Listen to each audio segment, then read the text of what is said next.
everyone, and welcome back to my channel. I'm back with 3 more of the hometown souvenir ATC swaps. I can't remember what I called them in the end. This one, has come all the way from America, and it's from the lovely Evelyn Rauseo, and she's made a beautiful postcard. Love it. It's got collage on the background, all sorts of different papers and things, and then some stamps and things put on the back. She's made a couple of stamps to go on as well, and these have got texture as well. I can feel texture on those, and a beautiful owl, and hand drawn and inked on dictionary paper. Beautiful, lovely. I'll take this out here. Oh, it's popping out the bottom. Hang on. And on the back it says, Steph, thanks for swapping with me. Best wishes, Evelyn. So, let's have a look at Evelyn's coin. Let's see if I can zoom in. Evelyn is living in Peabody in Massachusetts. It says, home of philanthropist George Peabody. I guess that is why it is called Peabody. And he was born in 1795 and died in 1870. Often called Tanner City because in 1914 it was one of the largest leather producing cities in the US. Thank you, Evelyn. Brilliant, that's beautiful. And it's on like a textured metallic background, so it looks like a coin that's been through one of those machines. I'm guessing that this is George Peabody here, and then on this is a bit of map on the background. It says Main Street and Peabody Institute Library. Beautiful, thank you. Hometown souvenir coin, Peabody, Massachusetts. Thank you very much, Evelyn. That's lovely. Thank you for swapping with me. Right, the next one we've got here is let's have a look at, I don't want to look at first. I haven't read, no, that one goes with that, so I'm getting confused. This is it, sorry for being an idiot. Here we go. So here is a postcard. Now, all right, I see. I am guessing that this, I'm not going to be able to pronounce this at all, not even going to try.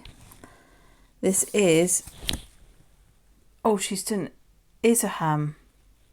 Isaham is what it is. So this is in Belgium, I think, and it's from the lovely Anne Lane. And she wasn't sure whether to do where she lived now or where she was born. So Isaham, it says, the city where I was born and raised is in the west of Flanders, about 45 minutes from Bruges. It is also known as the Shoe City or Brush City, as it was known for its brush and shoe making. Today there are only a few factories left, but the city houses a shoe and brush museum. Until the 1920s, Isaham was often spelled in 2 different ways. I'm not going to read out all the letters for you, but you can see that. And this is really amazing because I was born in Northampton, which was also a boot and shoe. It was known for its boot and shoe industry. And also, we have a shoe museum in Northampton. How weird is that? Thank you for that. That's lovely. It's always nice to see something different. So this is where Anne was born, Isaham. Hope I'm saying that right. And we've got shoes. And I'm guessing what those, it's like, what did she say? Brush. That was it. A brush and shoe making. So I'm guessing, you know, there's a brush and there's a brush, and I don't know if they're a special type of scissory thing or tool. They've probably got a name. I don't know. But that's brilliant. Thank you, Anne. How exciting. And then I've got one here. And I've got a large bit of information from the lovely Margaret Flaxman. So let's have a look in here. First of all, let's have a look at where Margaret lives. She said, thank you for swapping with me.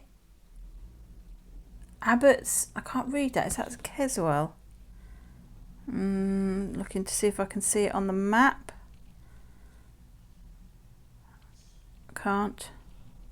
Not 100% sure. It's where they used to live for 42 years when we first came to Devon, a small village. We moved to Teignmouth 8.5 years ago. Hope the history is not too long and boring. It won't be too long and boring, Margaret, I'm sure. So here is the map. Now, Margaret lives on the, what do we call it, the southwest of the United Kingdom. She lives in Devon, which is well, it is in the southwest. It's on the bottom left of the island, and Teignmouth that's how it's spelt. But I believe I'm right in saying it's Teignmouth. But that is where Margaret lives. It's a really lovely area here, very beautiful. Torquay. I don't know if I said that. I'll probably say that wrong, because my daughter went to uni in Cornwall, and she'll tell me that I'm saying it all wrong. There's a beautiful, if I remember right, there's a beautiful train line that comes right down here, right by the beach, and you're literally on the edge of the beach and the water. You can see the water and everything. I remember travelling to Newton Abbot on a train. Oh, this was when I was a student, so like 30 odd years ago. I think we were going down to the south, must have been Plymouth or somewhere, to get a ferry to France. But I just remember this fantastic railway line. So thank you for that. Let's have a look at this, and then we'll go back and look at I'll read Margaret's history. So there's Teignmouth there, and she's done it on the done the map paper on the background, and there's some few things she's put on there. The word Teignmouth has been put on there, and also there's a little boat there and a bucket and spade for making sandcastles. I love making sandcastles. Thank you very much, Margaret. Right, so let's see what we can find out about Teignmouth. It says Teignmouth is a seaside town, a fishing port and civil parish in the English county of Devon. It is situated on the north bank of the estuary mouth of the River Tyne, I guess that's how you say it, about 12 miles south of Exeter. The population is about 14,000, so it's not huge. The first record of Teignmouth, oh God, you're sending me things I can't read. Is that Tingmunda? Meaning mouth of the stream, was 1044. Documents indicate Teignmouth was a significant port by the early 14th century, second in Devon only to Dartmouth.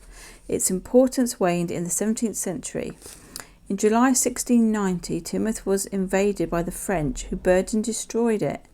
It was the last place the French ever invaded in England.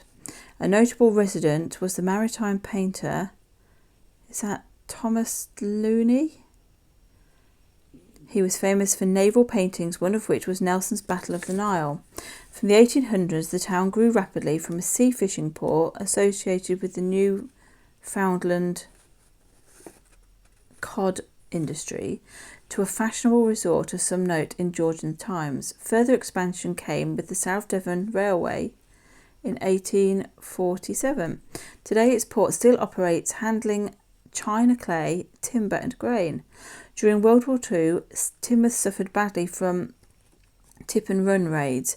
It was badly bombed 21 times between July 1940 and February 1944. One casualty was the hospital. It was rebuilt and opened in 1954, making the first general hospital in the country to be built after the formation of the NHS.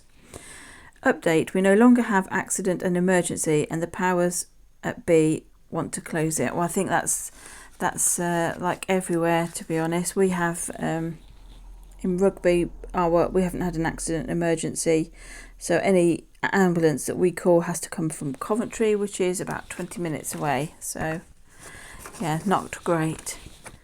Yeah, see if you can hang on to it, Margaret. You have to stand outside with a placard or something, petition. Thank you ever so much for all that information. That's really interesting. And I don't know much about Teignmouth. I don't think I've been. My father-in-law, he goes regularly. It's a place that he enjoys going. And I know it's very pretty all down here. but it's not so. It's just a long way for me. It's, you know, a long drive, so it's not something I do very often. And I have driven down to Cornwall to drop my daughter off at uni and pick her up and things like that. But I haven't spent a lot of time in this area. But I wouldn't mind doing it. It's the sort of place that you'd kind of, you know, it's on our list of retirement places, this kind of area.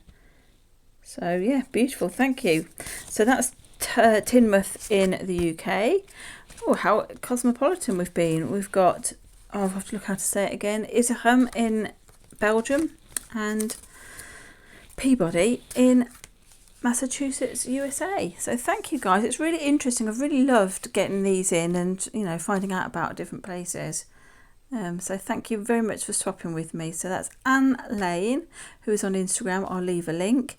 Evelyn Rauseo, I don't think Evelyn's on Pinterest, but she doesn't do other social media. And Margaret is very active on supporting people on YouTube. She doesn't do videos, but she's also on Instagram, and I will pop her Instagram in my description box too. Thank you very much for watching. I am going to be away, going to Cyprus on Saturday, so I should be away for a week. And I know I haven't done very much. I just have, I don't know, too many other things. I haven't had a minute, but I have ideas to craft, but whether or not I'll get back into it when I come back, I don't know. Fingers crossed. Anyway, thanks very much for swapping with me, and I'm going to be back again. Well, I don't know when this video will go out. It might go out today, or I might hang on to it and do it later, because I've got the swap things to do, so I'm going to get on with those first. Anyway, have a lovely weekend and a lovely week, and I'll see you when I see you. Bye for now.